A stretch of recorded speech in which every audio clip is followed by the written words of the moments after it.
Today I'm going to be showing you a method of cooking bread using a stone oven. And if you're not sure how this is put together or how it works, go ahead and click the link above and it ought to answer most of your questions.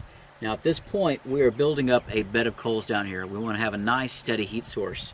That heat is going to travel back along this rock, covering back and up and out of this opening. And that's effectively going to make this compartment right here into your oven. So we're going to be placing our bread to bake in there in just a little while. Got a few more details to show you, but let's go ahead and get started.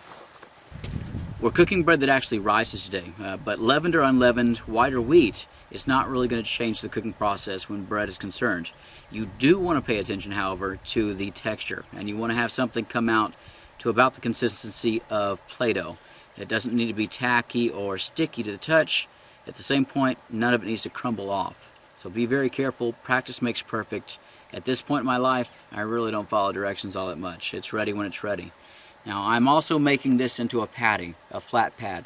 And whenever I have a primitive oven like this, or I'm out in the wilds, I like to make most of my foods flat or thin.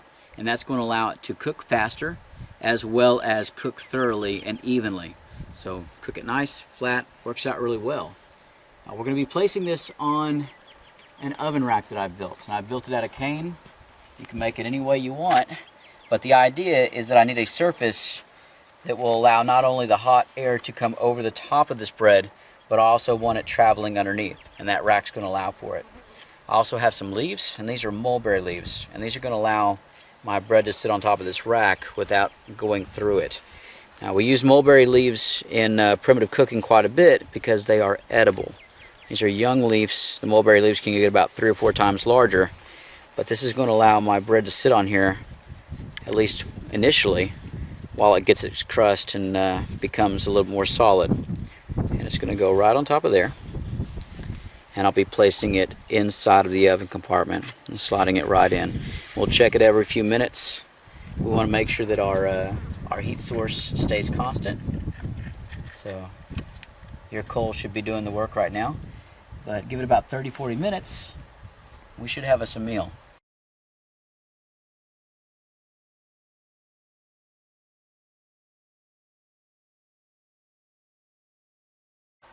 Well, our bread has only been cooking for about 20 minutes, but it looks to be done. So I'm going to pull it out, break it open, and make sure it's browned all the way around. The heat's still coming out of here pretty nice. But take a look at that. So your leaves have dried a bit, crackled, wilted. And that's a quick, primitive way to cook bread. So let's go ahead and see how it looks on the inside. Break it open. It is a bit hot. It's cooling down pretty fast. So, what do you think? Hey, you wanna try this? Okay. Yeah, passes that taste test. Well, guys, that's one method of cooking bread on a stone oven. So, one more thing of note before you go out and try this, make sure that the wood that you're using is not toxic or sappy, because that smoke coming through these ovens is going to affect and embed itself inside of whatever you're cooking. So be very careful, be very deliberate in what you use. Otherwise, like and subscribe. And as always, till next time.